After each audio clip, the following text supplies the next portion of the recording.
नाज़रीन, तव्हां खे अहम ख़बर ॾींदा हलो। सिंध जे क़ौम परस्त सियासत में अहम तब्दीली आई है। शहीद मीर मुर्तज़ा भुट्टो जे क़त्ल केस जो अहम गवाह डॉक्टर मज़हर मेमण पीपल्स पार्टी शहीद भुट्टो छॾे साथियनि समेत सिंध तरक़ी पसंद पार्टी में शामिल थी वियो। डॉक्टर मज़हर मेमण 25 साल अॻु सिंध तरक़ी पसंद पार्टी छॾी मीर मुर्तज़ा भुट्टो सां मुलाक़ात करे शहीद भुट्टो में शामिल थियो।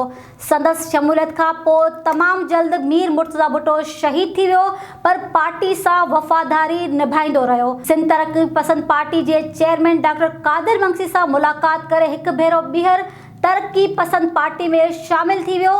उन मौक़े ते मज़हर मेमण मीडिया सां ॻाल्हाईंदे चयो त सिंध जे हक़नि लाइ जदोजहद करण वास्ते तरक़ी पसंद पार्टी में शामिल थियो या डॉक्टर कादिर मंगसी जी क़यादत में सिंध अंदरि हिकु वॾो इनक़लाब अची रहियो आहे।